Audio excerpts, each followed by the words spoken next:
If you think everyone is your market, you don't have a market.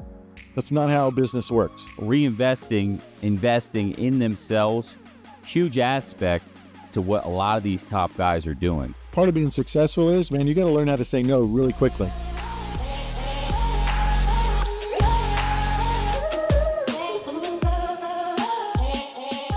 Hey, what's up, guys? Welcome to the show. Heads Up Advisor here. Got a good one for you tonight. We're going to be talking about multi-seven-figure books of business. Me and Craig been around plenty of advisors out there. And, you know, $1 million block these days is like $1 million house. It ain't what it used to be. So the questions becomes that we're hearing is how do I get to a multi-seven-figure block? And we're going to cover those key aspects, what we see in those salespeople. When you stick around to the end, I'll give you the number one that all of them have and is the always defining factor. That being said, welcome to the show. Show sponsor here, Virtue Health. Check us out, virtuealliance.com. Heading into the fourth quarter, things are already getting hot and cooking up. Check us out. Let's just start with, I think, one of the big things that I see, and you could tell when you meet these guys, is as soon as they walk in a room, and gals, you know, the energy, gals, their energy, their hungry, their competitive nature. That is one of the key aspects of a top producer, because, you know, as you get to this certain level of success, whatever you deem that success to be, your favorite line, Comfort Kills Achievement, and you get there. How do you continue to go to the next level? And that's really the question. A lot of you out there are probably thinking that are in that $1.5 million block size. How do I get to a multi-seven-figure block? Yeah, it doesn't come to you at night while you're dreaming. You need to associate yourself with, you know, people and knowledge and resources that know what it's like to do $2, $3, $5, $10 million. I think, you know, when I started and I got to a block of business, which was not $1 million by any means, but I had saw another advisor that I worked with, and I thought I was at the top of that helm, or I reached some sort of success because I compared to him. Then I go to a conference, I meet some people. The guy next to me said he did $1 million a year in production. I was just like, wow, I'm a loser. And it felt great because I'm like, there's this whole nother world. Then I sat with you for lunch and realized, well, wait, there's this whole other mountain to climb. And it's possible, because I thought, well, maybe it's not possible.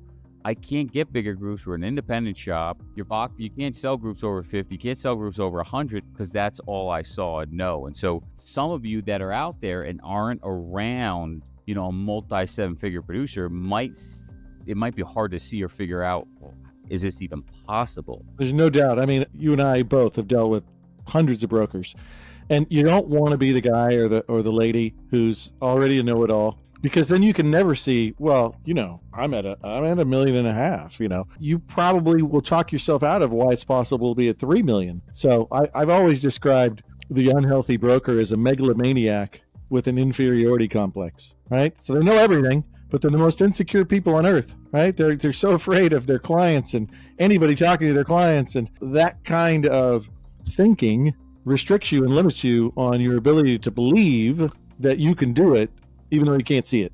And so some of you out there may not be around them, or not lucky enough to be around them, or some of you are, and they're just not taking advantage of it. So what are some of the ways you can get around these people? I mean, you know, I've got some people that were in my, you know, I had an insurance mastermind where I met Craig, and then I had a business mastermind where it's the whole level of different entrepreneurs. And some of these guys in there, you know, we would go to a meeting, and a year and a half later I'd see them, and all of a sudden, you know, they're beneath you, and then all of a sudden they blow by you, and they're doing $5 million in net revenue a year, and you're like, wow, what is this guy doing? How did he even get there? And you come to find out, he's taking every trip mastermind, hanging out with guys that are, you know, making 50 million, 100 million, and then 5 million becomes a hell of a lot easier. So really opening up your eyes to others and seeing it, because if the person hasn't done it, how can they teach you or show you how to do it? That is such a great point. It doesn't. Please do not go to insurance conferences. Okay? It's probably counterintuitive. You'd be better off going to 20% insurance conferences and 80% business conferences, like John just said. You can learn more from somebody who's doing 10 or 25 or $50 million a year than you can from a producer who's also doing $1.5 million and suffering all the same, you know, illusions and delusions that you are. Because when you get around these people and you hear these numbers, and they don't think anything of it. It's nothing. Just a number. They don't think about it. yeah, when you get to these groups, you don't want to say your number anymore. It's profit, but you want to say your gross number anymore because you're like, wow, maybe I'm not doing that good. But being in the environment, like you said, conferences, so many in insurance, it's okay. Product, what we're going to cover today, none of what I've seen from any top producer that has, and I'm talking $3 million blocks or more, roughly, none of them has nothing to do with product. And most of them, I'll let you know a little secret, is most of them aren't doing very much when it comes to fancy things with products, self-funding, RV, whatever it is. That's not the key to it. It's many different things. So that's totally true. Look, I deal with a lot of these big box chain store places, and I would say just blocking and tackling. That's really all they do. Very rarely is there anything out of the box. Yeah, I mean, you go back to the old playbook and, like you said, blocking and tackling, but we'll try to get more specific for you today. But it's not something, because when I was an advisor, I used to think, oh, I got to go to this conference and find some shiny object, some silver bullet. Well, maybe it can help a little bit, but that's not going to give you the quantum leap that you're looking for. So let's talk about investing in yourself. One of the biggest things you can do is reinvest in your business. So we gave a talk recently at a sales conference, about 44 health brokers in it. And I said to them, how much money do you spend on marketing? Somebody raised their hand, said, well, we do this and this marketing. No, I said, no, not the company. Not what the company spends. What do you spend on top of that for yourself? One of the key things is a company spends, let's say on average, 8 to 12% on marketing. If you've got a block of business in $1.5 million, depending on what you're making, you've got money to spend on marketing, money to invest on yourself to get to the next level, whether it's a mastermind, it's a conference, it's a coach, right, to fix things that you're not doing well. I see these guys investing in themselves, not only from a learning aspect, Craig, but something that I'm learning, you're learning, is people, process, technology, and stop doing the things that you shouldn't be doing anymore, the things you hate doing. Craig's got a good line for that one. You touched on so many things there. Yeah, no is a complete sentence. Another one of my famous positions. But, part of being successful is, man, you got to learn how to say no really quickly. Disqualify as fast as possible and focus on the highest velocity of money functions. And when you do that, it's inevitable you'll be successful. And so, when I was talking about going to events, I'm talking about national events. If you go to niched, events within the insurance industry like Virtual Alliance, that's a different animal. Okay, you're going to get things that you can use, that you can apply, that will work immediately and have an impact. You got to be open to the fact that 99% of you are self-employed. I know you work for yada yada house and this national firm, or this regional firm, this local agency. But the fact is, you're self-employed and you happen to have a name on your business card, if you still use business cards. And so that's what John's talking about. You have to be willing to invest in yourself, because remember, just about everything, John, remember the good old days, it was like, it's cash flow timing. Don't sweat the today, focus on the tomorrow, right? What do you call it? So the beauty of our business is you have the recurring revenue, and it grows slow, but then it starts to build, and then you start having money. But if you don't change your lifestyle, what you can do is just continue to live in the way you're living and just put every dollar back in and try to get it to compound later. And so a lot of these guys play the long game. They're not living the way, today's world is, I want it now, the IG lifestyle, let me show off this, that, and the other. These guys ain't playing that game. So they're taking a step back and saying, let me take this money that I can use and not pay taxes on it because I'm using to grow. Let me cash out later on this. So always thinking long term, because things are changing from a money standpoint in today's world. Your money's getting washed away, as you know. So investing in themselves, huge aspect to what a lot of these top guys are doing. They spend money. I mean, you look at Craig. I learned it from Craig.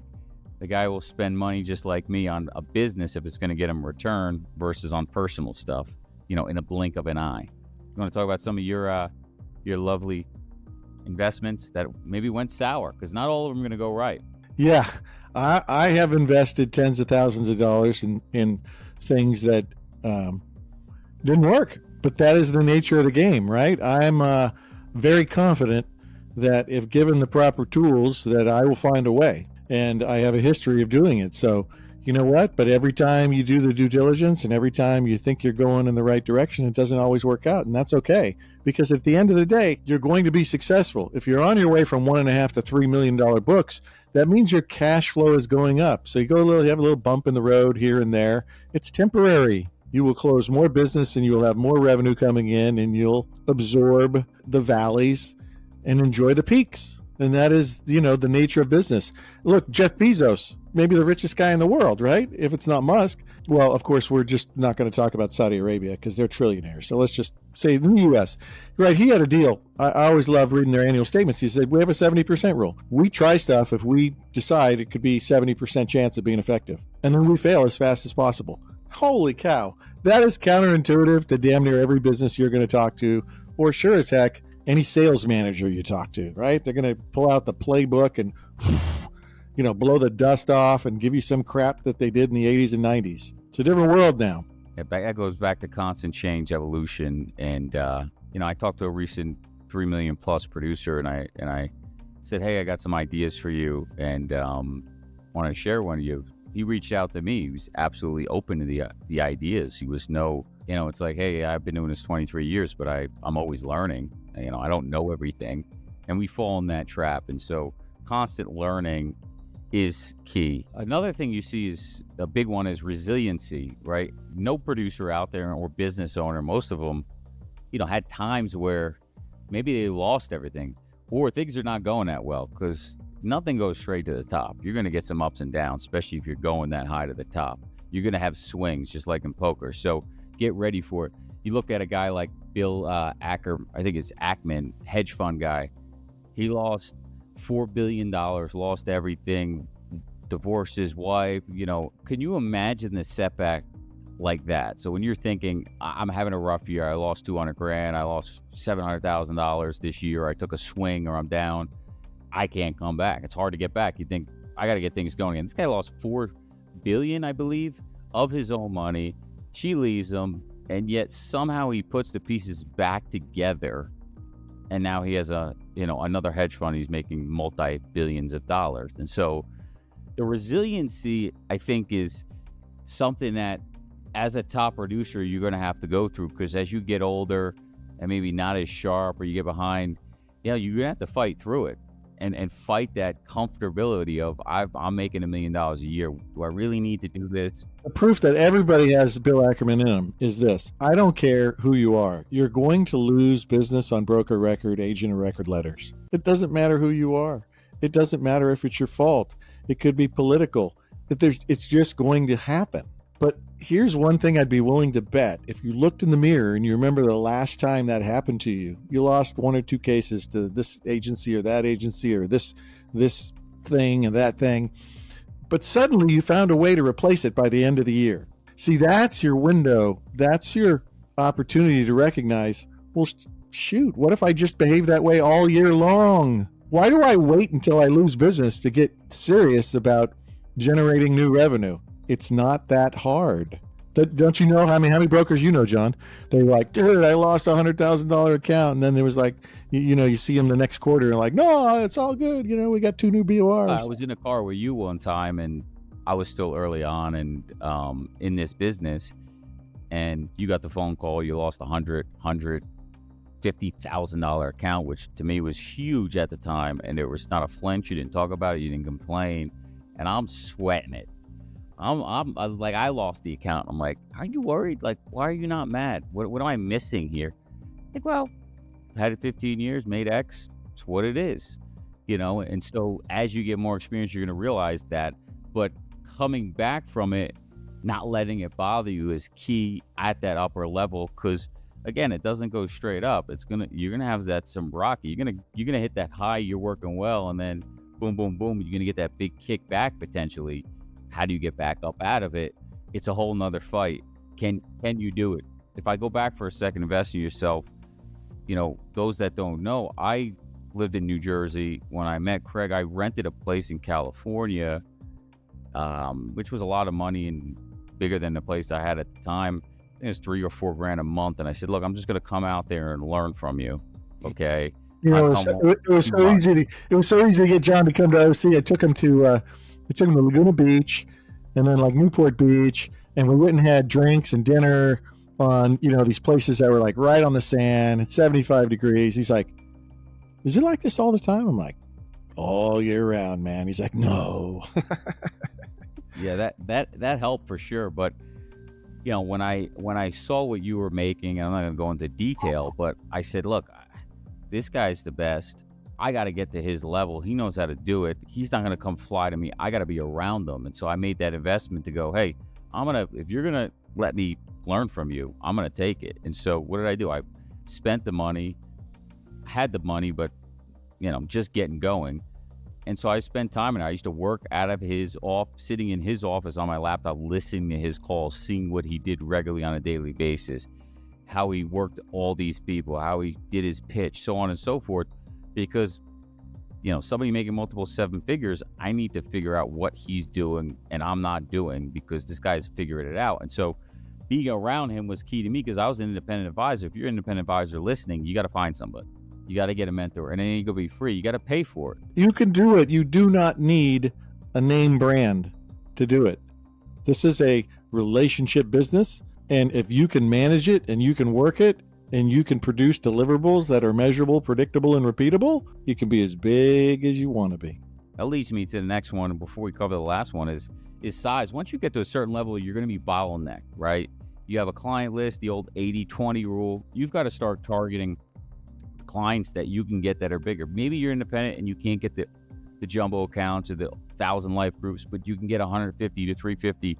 You got to figure out how to get in front of more of those, wash away the old ones. And how do I get in front of more of these? Because that's going to get my block to this size, or there's no other way to get there, closing, 20 life groups. You're not going to do it micro groups. Yeah. So if that's your goal and you want to get there, in today's world, it's a lot easier in the sense of the revenue per account is a lot bigger, obviously, because healthcare continues to rise, but it's an ultra competitive market. Because it's such a sexy market, there's more people in it than you can count right now. So adjusting your target size and figuring out how to actually get there and who your client list is something that an exercise everybody's got to go through. Yeah, you got to figure out, so I know brokers that are really good at, the old riches and niches, right? So they invest in media, they invest in print, they invest in social media, in niches that they choose to have a presence in. I know some of you out there like nonprofits. Well, my God, there's thousands of them. So be a badass, and nonprofits know everything about them. So when you talk to them, you don't sound like an insurance agent. Please do not talk that way. Okay, so riches and niches, that's an easy one. I know another guy, golf, man. Everything's an excuse to go golfing with the person. And it's like the guy tells me, he's like, dude, I've got this guy for 4 hours in my cart. You learn a lot about somebody when you go play golf. I know other brokers that love to do entertainment, right? I think they can all drink like fish too, because I always joke, hey, I sound a lot smarter after 2 drinks. So I know that if you can hold it down, you can influence people with unique experiences. That's the key, right? Don't just take them to a game and sit out and BFE in the outfield. Give them an experience they wouldn't normally get. They wouldn't normally spend on themselves. And when you do that, it helps differentiate you in their mind. The fact that, you're doing this all on the come. They're a prospect. They don't pay you. And then all of a sudden you start to drive a wedge into their mind of, I spent a lot of money with my guy or gal and I'm not getting any kind of, fun stuff like this. You just, there's just so many different ways to think about how to differentiate and own a little piece of that prospect's brain. You just got to do something though. Right, John? Yeah, I mean, that leads to the end is when you look at the most successful guys, I've been around, lucky enough to have been around plenty of them inside this industry, outside. But if you look inside this industry, I'm on the wholesale side now, so I get to talk to advisors, whereas when you're on the advisor side, you don't get to hear and see everything. People aren't sharing with you as much. So I get to see inside the tent. And what I always say is it's not the smartest guy with the biggest book. He doesn't know all the intricate. It's one thing and one thing only. The top guys, revenue, right, gets in front of the most people, hands down every time. That's really where the magic happens, is how can you get in front of more people? And so each person has a different strategy. We talked about this at a recent sales conference, is what are you doing for prospecting? What are you good at? What makes you comfortable? I always did cold calling and different marketing. I wasn't the big relationship guy. I wasn't going to play golf. I wasn't going to do, we started doing speaking, but there's certain network marketing or stuff like that. That wasn't my style, okay? So you got to figure out whatever you're good at and utilize it or do more of it, because the name of the game is getting in front of more people. Yes, you've got to learn how to sell, and we talked about investing in yourself, but if you got nobody to talk to, it doesn't really help much. So in the end, the multi-seven-figure producers, the guys that make multi-millions of dollars, they have more customers paying them more money, and they got in front of more people than you did. You might even be able to close better than them, but they just got in front of triple what you got. Exactly. I love the brokers who go, I got 100% close ratio. Wow. How many people do you talk to a year? Well, it's a short conversation. I don't think there's anything easier from my own personal standpoint. Get in front of groups and speak to them. My rule that I learned from my labor attorney buddy back in the 90s when I was doing retail, I had a membership in the finest, nicest private dining club in Orange County. And every month we did HR seminars. He was the labor attorney, so he just scared the hell out of people. And he wasn't shy about it, right? And I'd add color and add a little something. But he told me, he goes, Craig, this is my model.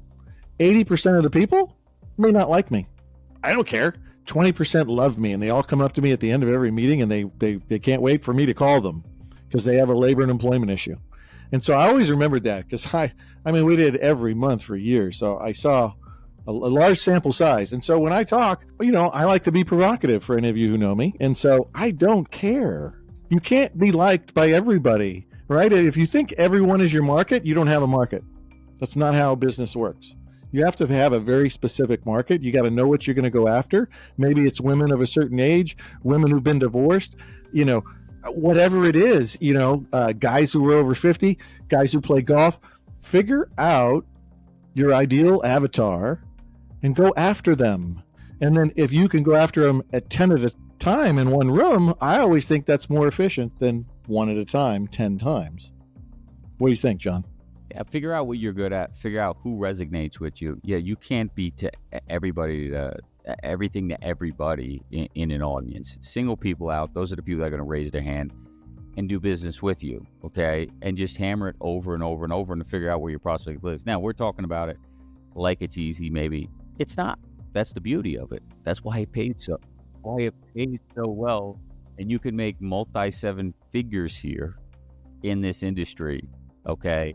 And not be a rocket science, okay? Let's be honest. Nobody's willing to do the work because they make $300,000 W-2 and they think they're a king. And maybe they are in the little state they live in. That's fine. That's all cool. Like John and I have always said for years, there's no judgment. But if you have an appetite and you want to do more, there is nothing holding you back except that person in the mirror. And so that's why you need exposure to other people who've already gone through that and moved beyond. Because once you do, it's unstoppable. It is inevitable. If you do the things that are the right things to do, your success is inevitable. It cannot be denied. It's only degrees of success. John's lived it. Yeah, what I see is a daily prospecting. Some guy I talked to, he's cold calling in between his meetings, right? Having a constant process while you never stop. I've stopped before to rebuild a team, and man, it's hard to get the engine going again. So don't ever stop, but keep your foot on the gas. Take the money, spend it on marketing, whatever that is that you're good at, and enjoy the fruits of the labor. We'll end it there, guys. Heads Up Advisor, thanks for joining us.